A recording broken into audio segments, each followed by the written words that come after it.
వ్యక్తులు ఎవరైతే ఉన్నారో, అంటే పవన్ కళ్యాణ్ గారు చెప్పే వ్యక్తులు కావచ్చు, లేదంటే ప్రెస్ మీట్ పెట్టి మాట్లాడే వ్యక్తులు కావచ్చు, వీళ్ళకి ఏం కావాలి సార్? వీళ్ళ జీవిత ధ్యేయం ఏంటి? అంటే కులం బాగుపడాలనా, లేదంటే కులానికి ఏదైనా అభివృద్ధి చేయాలనా, లేదంటే కులానికి ఏదైనా రిజర్వేషన్లు అవసరమా, లేదంటే కులంలోని కొంతమంది నాయకులను అందరూ ఎక్కించాలనా, లేదు పవన్ కళ్యాణ్ గారిని ముఖ్యమంత్రి చేయాలనా? సరే ముఖ్యమంత్రిని చేయాలనుకుందాం, ముఖ్యమంత్రి అయితే ఏం చేయాలి? ఇప్పుడు ముఖ్యమంత్రి కాకుండా దాన్ని చేయలేడా? అంటే ముఖ్యమంత్రి అవ్వడమే ధ్యేయం. నీకు కాదనంటే సార్, పార్టీ పెట్టిన ప్రతి వ్యక్తికి ముఖ్యమంత్రి అవ్వాలని ఉంటుంది. నీకు కాదనంటే పవన్ కళ్యాణ్ గారు అతిథులేం కాదు, పవన్ కళ్యాణ్ కూడా టైం కోసం వెయిట్ చేస్తారు. ఇప్పుడు ఆయన ముఖ్యమంత్రి 2009లో చిరంజీవి గారు ముఖ్యమంత్రి కావాలని వచ్చారు, పార్టీ పెట్టారు, కానీ జరగల. తర్వాత 2014లో పార్టీ నిర్మాణం లేదు, అందుకని తెలుగుదేశానికి బీజేపీ సపోర్ట్ ఇచ్చారు. 19లో పోటీ చేశారు. పోటీ చేసినప్పుడు మరి ఇప్పుడు మాట్లాడే నాయకులతో ఏమయ్యారు? ఎందుకు 2 దగ్గర ఆయన ఓడించారు? ఎందుకు 6% వచ్చింది? 25% ఉన్న కాపు కులాల, అంటే ఆ కులాల సమాహారం ఏదైతే ఉందో, సామాజిక వర్గాల సమాహారం 25% అని గుండెలు పోతున్నారు కదా. మరి ఏమైంది? ఆ 25% ఎందుకు పడ్డా పవన్ కళ్యాణ్ గారికి 2019లో? ఎందుకు 6% వచ్చింది? అంటే తను ఏదైతే ఈ రోజు మాట్లాడుతున్నారో, మేము మా కులాన్ని అడ్డు పెట్టి మీరు కాపు కాసామని ఎవరైతే చెప్తున్నారో ఆ కులం ఓట్లు పడ్డాయా? పడితే మరి రెండు కాన్స్టిట్యూన్సీలు ఎందుకు ఓడిపోతారు అయినా? సార్ నిజంగా 90,000, 70,000, 80,000 కాపు కులం ఓట్లు ఉన్న కాన్స్టిట్యూన్సీల్లో పవన్ కళ్యాణ్ గారు పోటీ చేస్తే మరి ఎందుకు గెలవాలా? మరి ఆయనకున్న ఇమేజ్ ఎట్లాగా ఉంది, పాపులారిటీ ఎట్లాగా ఉంది? మిగతా కులాల్లో కావచ్చు, యువతలో కావచ్చు ఆయన ఓట్లు వేసేవారు ఉన్నారు. మరి ఈ కులం ఓట్లన్నీ గబ్బగుత్తుగా పడితే ఎందుకు ఓడిపోయారు? సార్ ఇవన్నీ కూడా చాలా ప్రశ్నలు. సార్ నాకు తెలిసినంత వరకు పవన్ కళ్యాణ్ గారు కూడా ఆలోచించేది ఏంటంటే, ఎవరైతే ఈ రోజు మాట్లాడుతున్నారో వీళ్లకు తెలుగుదేశంతో కలిసి ఉండడం ఇష్టం లేదు, తెలుగుదేశంతో అధికారం పంచుకోవడం ఇష్టం లేదు, తెలుగుదేశం పార్టీని కానీ లేదంటే చంద్రబాబు నాయుడు గారు కానీ ఈ రాష్ట్రంలో ముఖ్యమంత్రిగా ఉండి పరిపాలన చేయడం ఇష్టం లేకనే ఇలా మాట్లాడుతున్నారనే ఒక సంశయం ఈరోజు కలుగుతోంది. సరే మీరు చంద్రబాబు నాయుడు గారు వద్దు, తెలుగుదేశం పార్టీ వద్దు, మరి జగన్మోహన్ రెడ్డి ముఖ్యమంత్రి అయితే మీ ఆశయాలు తీరిపోతాయా? మీ ఆశలు నెరవేరుతాయా? లేదంటే జగన్మోహన్ గారు పవన్ కళ్యాణ్ గారు ముఖ్యమంత్రి చేస్తారా? లేదు మీరు కాపునాయుడు ముఖ్యమంత్రి కాగలరా? మాట్లాడండి, అది కూడా మాట్లాడదాం. మరి అలా జరగనప్పుడు మీ ప్రత్యామ్నాయం ఏమిటి? ఇప్పుడు ఏం ప్రత్యామ్నాయం ఉంది కాబట్టి ఇలా విమర్శిస్తున్నారు? సరే ఏ రోజుకైనా ఈ కులాల సమాహారం ఏదైతే ఉందో వారి రాజ్యాధికారము ఒక్క పవన్ కళ్యాణ్ గారి వల్లే సాధ్యపడుతుంది. ఈ రోజు సార్ మీరు ఒకసారి ఆలోచించండి, ఎన్ని పోస్టులు వచ్చాయండి? ఎంతమంది కాపు కులానికి సంబంధించిన వారు ఎమ్మెల్యేలు అయ్యారు, ఎంపీలు అవుతున్నారు, ఈ రోజు ఎమ్మెల్సీలు అవుతున్నారు, అట్లాగే కార్పొరేషన్ చైర్మన్ అయ్యారు. సార్ మీరు ఒకసారి కార్పొరేషన్ లిస్ట్ చూడండి, మంచి కార్పొరేషన్ అన్ని కూడా జనసేనకి ఇచ్చారు. ఇంక ఏం చేయాలి సార్? మార్కెటింగ్ పోస్టులు ఇస్తున్నారు, రకరకాల డైరెక్టర్ పోస్టులు ఇస్తున్నారు. ఈ రోజు సార్ కాపు కులం కావచ్చు, బలిజలు కావచ్చు, ఆంధ్రప్రదేశ్ అంతటా కూడా ఈ రోజు రాజ్యాధికారం అనుభవిస్తున్నారు.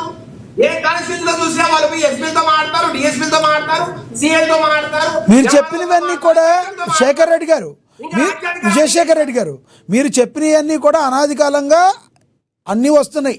ఈ రోజు మాత్రమే వచ్చినాయి కావు, గతంలో కూడా అనాది కాలంగా ఉంది. అనాది కాలంగా ఇదే సామాజిక, మీరు చెప్పిన ముద్రగడ పద్మనాభం గారిని కూడా పెంచి పోషించి కూడా మీ టీడీపీయే. కానీ కొత్తగా ఇప్పుడు మాత్రమే వాళ్ళకి మీరు ఏమి కొత్తగా చేసేది లేదనేది బహుశా వాళ్ళ ఉద్దేశం కావచ్చు. సార్ పవన్ కళ్యాణ్ గారిని ముద్రగడ పద్మనాభం గారిని నేను పోల్చట్లా. మీరు ఏదైతే మాట్లాడారో ఈ రోజు విజయశేఖర్ రెడ్డి గారు, ఈ రోజు మీ కూటమి ప్రభుత్వం ఎన్నో సపరేట్గా చేస్తుందని చెప్తున్నారు చూసారా? అవన్నీ ఈ రోజు చేసినవి కావు, గతంలో నుంచే ఉన్నాయి. బహుశా వాళ్ళ సామాజిక వర్గంలో ఇంకొంచెం గొప్పగా కోరుకుంటున్నారేమో అంటున్నా నేను. మీరు చెప్పినట్టు మాట్లాడదాం సార్. జగన్మోహన్ గారు ముఖ్యమంత్రిగా ఉన్నప్పుడు డిప్యూటీ సీఎం గా కాపు కులానికి ఒక పోస్ట్ ఇచ్చారు. అతనికి ఏం వాల్యూ ఉంది సార్? అదే ఈ రోజు డిప్యూటీ సీఎం గా పవన్ కళ్యాణ్ గారు సీఎం హోదా అనుభవిస్తారండి. ఏ జిల్లాకు పోయినా ఎస్పీ కలెక్టర్లు ఆయన సలహా కొడుతున్నారు.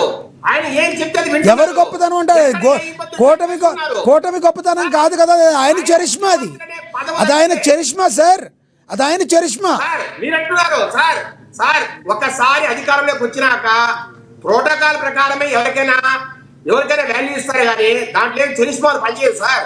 ఇప్పుడు విజయ్ గారు పెద్ద సినిమా స్టార్ కావచ్చు తమిళనాడులో, విజయ్ గారు ముఖ్యమంత్రి అయినా, పళనిస్వామి ముఖ్యమంత్రి అయినా, ముఖ్యమంత్రి అంటే విజయ్ గారు ముఖ్యమంత్రి అయితే స్పెషల్ గా ఒక 50 మంది ఎక్స్ట్రా పోలీసు వాళ్ళలో లేకపోతే గన్మెన్ లో పెట్టుకోరు.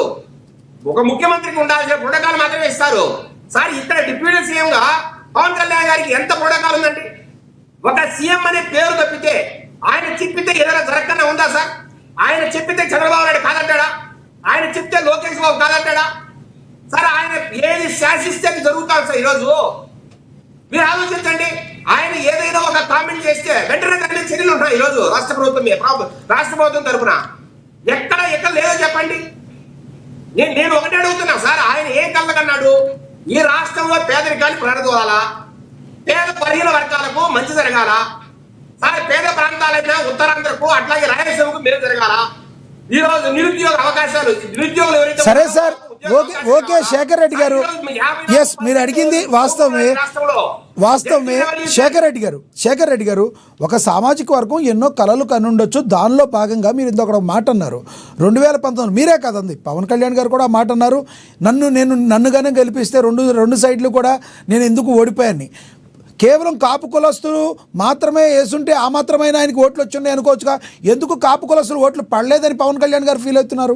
2019లో ఆయన జస్ట్ 3000 ఒక మాట వినండి, కాదు సార్, జస్ట్ 3000-4000 ఓట్లతోనే భీమవరంలో ఆయన ఓడిపోయారు. పవన్ కళ్యాణ్ గారు ఎందుకు కాపు కులస్తులు నాకు ఓటు వేయలేదని ఫీల్ అవుతున్నారు? ఆయనకి ఓటు వేయబట్టే అంత వచ్చి ఉండొచ్చు అనుకోవచ్చు కదా. సార్ పవన్ కళ్యాణ్ గారు కాపు కులాన్ని గాని కాపు సామాజిక వర్గాన్ని గాని ఎక్కడ తప్పు పట్టట్లేదు సార్. మీరు ఎందుకు ఓటేళ్ళని ఎప్పుడు ఏ రోజు తోలాళ్ళ. కానీ చాలా మంది సీఎం అని అరిచినప్పుడు ఏం చెప్పాడు?